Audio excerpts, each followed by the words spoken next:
नमस्ते मेंबर्स, मैं कलकत्ता से गौतम चतुर्वेदी बोल रहा हूँ। जैसा कि आप लोग सब जानते हैं कि अभी मैंने ये 3-4 दिन पहले प्रेसिडेंट ऑफ इंडिया को एक ईमेल किया था, प्लस इंडिया के सारे मिनिस्टर को भी ईमेल किया था और इंडिया की सारी जांच एजेंसी को भी ईमेल किया था वो सहारा के बारे में। ये सहारा ने आज तक जितने भी मैंने चीटिंग फ्रॉड 420 के काम किए हैं और इन्होंने जो अपने हज़ारों करोड़ रुपया फ़ंड का जो इधर उधर अपनी सिस्टर कंपनी में ट्रांसफ़र करके घपला किया था वो भी मैंने बताया है। मैंने दिल्ली हाई कोर्ट मार्च 2022 की ओरिजिनल ऑर्डर कॉपी अपनी ईमेल के साथ अटैच की थी, जिसमें ये दर्शाया गया है कि ये सहारा ग्रुप ने मैंने ये इंडिया के सबसे गरीब जमाकर्ता का 62,643 करोड़ अपनी सहारा एमबी वैली में ट्रांसफ़र किया था, जिसमें ये सुब्रत राय मेजर प्रोमोटर और मेजर शेयर होल्डर थे।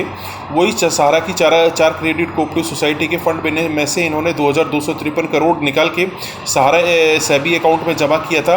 ये दोनों काम इन्होंने काफ़ी इलीगल और काफ़ी अनलॉफुल तरीके से किया था। मैंने अपने ईमेल में भी कहा कि ये क्रेडिट कोऑपरेटिव सोसाइटी का जो एक्ट या कानून है इसमें साफ साफ मैंने ये लिखा हुआ है कि आप गरीब जनता का पैसा सिर्फ गवर्नमेंट सिक्योरिटी या गवर्नमेंट बॉन्ड में ही लगा सकते हैं और कहीं इनको इन्वेस्ट नहीं कर सकते हैं। तो सहारा ने सारे नियम कानून इन सब की धज्जियाँ उड़ा के उन सबको ताक में रख के चारों क्रेडिट कोऑपरेटिव के फंड में से 62,643 करोड़ सहारा एमबी वैली में ट्रांसफ़र किया।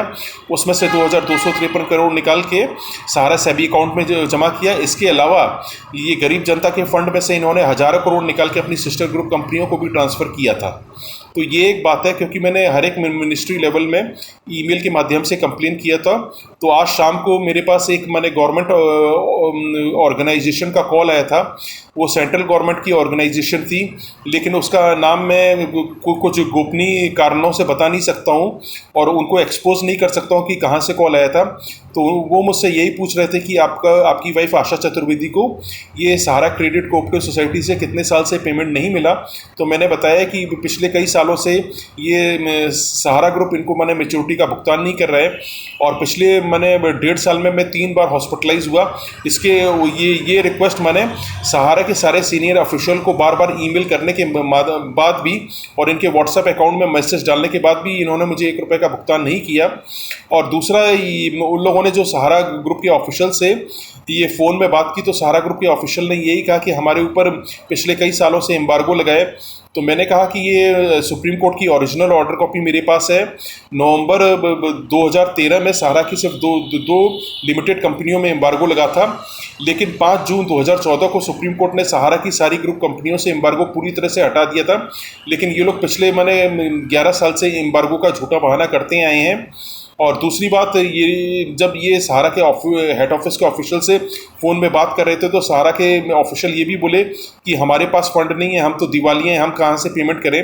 तो मैंने ये उस गवर्नमेंट ऑर्गेनाइजेशन के सीनियर ऑफिसर को यही बताया कि पूरे इंडिया में जहाँ जहाँ इनके ऊपर कड़ी कानूनी कार्रवाई होती है और जहाँ जहाँ कोर्ट से इनके सीनियर अधिकारी के अगेंस्ट में अरेस्ट वारंट इशू होता है तो इनके पास एक ही दिन में पूरा फंड आ जाता है। ये सच्चाई है, आप लोग जानते हैं। चाहे नालंदा की कंज्यूमर कोर्ट हो, चाहे कहीं की भी कोर्ट हो, जब जब इनके ऊपर कानूनी कार्रवाई हुई है, जब जब मैंने अरेस्ट वारंट का ऑर्डर आया तो ये तुरंत 3-4 दिन के अंदर पार्टी का पूरा मैच्योरिटी पेमेंट और फुल लेट इंटरेस्ट पेमेंट के साथ कर देते हैं। ये मैंने उनको अपने फ़ोन कॉल में बताया। तो ये कुछ सहारा की सच्चाई जो मैंने उनको फ़ोन कॉल में बताया गया। मैंने ये पिछले 10 साल से एम्बार्गो का झूठा ड्रामा कर रहे हैं। ये लोग जो बोलते हैं मेरे पास फंड नहीं है, हम दिवालिया, ये एकदम झूठी बात है।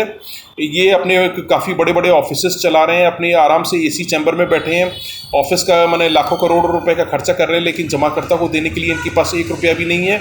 एम्बार्गो का झूठा बहाना चल रहा है और अपने गरीब जनता के करोड़ों रुपए के फंड में से हज़ारों करोड़ इन्होंने इधर उधर ट्रांसफ़र किया। और प्लस मैंने सारे मिनिस्टर लोगों को जो मेल की है उसमें मैंने ये सेंट्रल रजिस्ट्रार की 3 पन्ने की ऑडिट रिपोर्ट भी ईमेल के साथ अटैच करके भेजी है, जिसमें साफ साफ कहा गया है कि सहारा ने अपने फंड में से हज़ारों करोड़ इधर उधर काफ़ी गैरकानूनी रूप से ट्रांसफ़र किया गया, जिसमें 62,643 करोड़ इनका एमबी वैली का है और भी हज़ारों करोड़ इन्होंने अपनी ग्रुप कंपनी में ट्रांसफ़र किया है। तो आज मैंने फ़ोन में सहारा ग्रुप की सारी सच्चाई बता दी थी।